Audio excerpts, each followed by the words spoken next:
Olá, vamos falar hoje sobre a ascensão de Napoleão Bonaparte, que emergiu em meio ao caos em que a França se encontrava. E como era almejado salvador à pátria, logo então aparece a imagem idealista do jovem general, que reunia sobre si todas as características desejadas. Então, no dia 10 de novembro de 1799, Bonaparte, apoiado por políticos burgueses e por militares, tomou o poder. Esse episódio passou para a história como golpe de 18 Brumário e completava assim então a Revolução Burguesa iniciada na França há 10 anos antes. O governo de Napoleão durou 15 anos e foi dividido em dois períodos, o Consulado e o Império. O Consulado foi de 1799 a 1804. Iniciou após uma Constituição votada às pressas, onde ficou decidido que o governo seria exercido por 3 cônsules, mas o poder de fato cabia ao primeiro cônsul, que era Napoleão Bonaparte. A nova Constituição manteve o regime republicano, mas, no entanto, deu enormes poderes a Napoleão, pois ele podia propor leis, declarar guerra e firmar paz. Valendo-se disso, Napoleão mandou prender seus adversários políticos e instituiu a censura à imprensa, que foi obrigada a fazer propaganda dos atos do primeiro cônsul para se promover. Um dos exemplos desse desejo de autopromoção está no Arco do Triunfo, monumento que ele mandou construir em Paris em 1806. Na economia, Bonaparte adotou uma série de medidas e procurou favorecer os camponeses, os trabalhadores urbanos e a burguesia, através das medidas que foram: legalizou a distribuição de terras, mandou drenar pântanos, construiu estradas e pontes, diminuiu o preço dos alimentos vendidos nas cidades, criou o Banco da França, que por meio disso controlava o papel de emissão da moeda, e emprestava dinheiro à indústria e ao comércio. Todas essas medidas acelerou o processo de industrialização da França. Quanto à educação e direito, estes foram ampliados. Foram criadas escolas de ensino fundamental na maioria das cidades e uma na capital para a formação de professores. Na área do direito, criou-se um Código Civil, conhecido como Código Napoleônico, que serviu de modelo para diversos países, inclusive o Brasil. Esse código abolia definitivamente os privilégios do clero e da nobreza, protegia o direito à propriedade privada, separava o casamento civil do religioso e afirmava a igualdade de todos perante a lei. Com a popularidade elevada, Bonaparte promoveu um plebiscito, que é consulta ao povo, em 1802 e conseguiu o título de cônsul vitalício. 2 anos depois, foi aclamado imperador dos franceses e em 2 de dezembro de 1804, o consulado dava lugar ao Império. E o Império ele ocorreu de 1804 a 1815 e foi marcado desde o início pelas guerras, que visavam a expansão do domínio francês. A Inglaterra, maior potência industrial da época, passou a temer a França e as vitórias comandadas pelo exército de Napoleão, que aumentava seu território a cada conquista.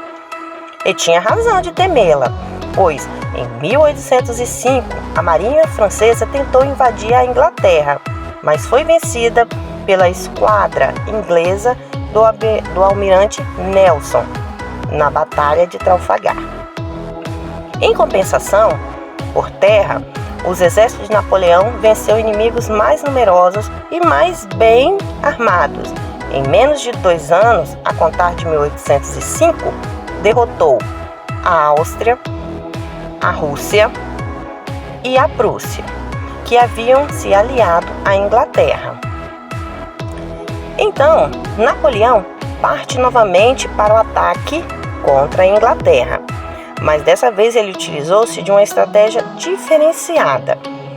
Ele fez um decreto conhecido como Bloqueio Continental de 1806, do qual nenhum país europeu poderia mais comercializar com a Inglaterra ou receber navios ingleses em seus portos. No entanto, o plano não ocorreu como Napoleão queria, pois alguns países continuaram a negociar com os ingleses e os produtos ingleses continuavam entrando na Europa por diversos pontos, inclusive por Portugal. Napoleão, sabendo disso, ordenou a invasão de Portugal. Aí o príncipe Dom João, para fugir da invasão, resolve então transferir a corte portuguesa para a sua colônia que havia aqui na América, chamada Brasil, e data a chegada deles aqui em 1808. Enquanto isso, os espanhóis lutavam para expulsar as forças napoleônicas do seu território, que estava sendo governado por José Bonaparte, irmão de Napoleão. Apesar da resistência dos povos dominados, seguiram-se várias conquistas do exército francês e por volta de 1812, o Império Napoleônico atingiu sua maior extensão. Mas o antibonapartismo estava crescendo dentro da França. Napoleão Bonaparte era duramente criticado. Dizia-se que as guerras napoleônicas tinham matado milhares de franceses, que ele havia sufocado o ideal de liberdade da Revolução Francesa e introduziu a censura prévia a jornais, revistas e livros, e que fazia de tudo para se autopromover. Já fora da França, os povos dominados pelo Império Francês reagiram aos conquistadores. Por exemplo, na Espanha, a reação popular foi tão imensa que Napoleão foi obrigado a ceder o trono ocupado por José Bonaparte, seu irmão, de volta à família real espanhola. Além disso, o bloqueio continental não surtiu o efeito desejado. Primeiro, porque os ingleses continuavam conseguindo vender seus produtos industrializados na Europa e na América. Segundo, porque nações agrárias como a Rússia tinham tido muito prejuízos para vender seus produtos por causa do bloqueio continental. E os seus estoques de trigo e madeira estavam todos ficando encalhados. Então eles tomaram a medida. O que eles fizeram? Voltaram a negociar com os ingleses. E a Rússia então rompeu o bloqueio no final de 1810 e voltou a negociar abertamente com a Inglaterra. E Napoleão respondeu a essa desobediência imediatamente. Invadiu a Rússia em 1812, com um poderoso exército formado por 600 mil soldados e 180 mil cavalos. Mas a resistência do povo russo e o rigoroso inverno local acabaram vencendo o general francês. Dos 800 mil soldados que partiram para a Rússia, somente 30 mil retornaram aos seus lares na França. E o mito de invencibilidade napoleônica havia sido quebrado. A derrota de Napoleão na Rússia encorajou a Inglaterra, a Áustria, a Prússia e a Rússia a formarem um gigantesco exército e invadir a França, ocupando a capital, Paris, em 1814. Eles prenderam Napoleão e mais 1.000 soldados que foram enviados para a ilha de Elba. E o trono francês foi ocupado por Luís XVIII. Só que Napoleão foge por volta do início de 1815 e desembarca acompanhado de mais 800 homens na França e foi recebido como herói.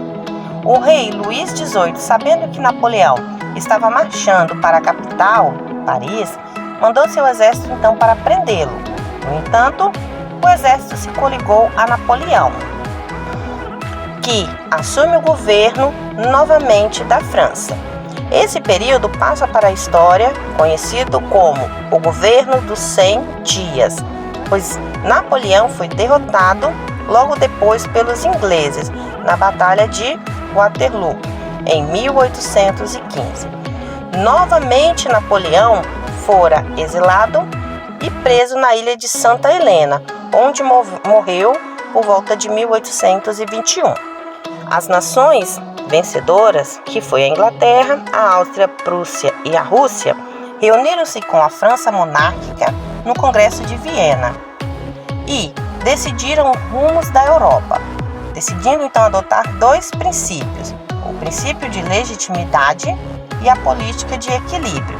O princípio de legitimidade dizia ser legítimo a volta ao poder das famílias que reinavam antes de 1789 na França. Então, Luís XVIII, da dinastia de Bourbon, volta a ocupar o trono.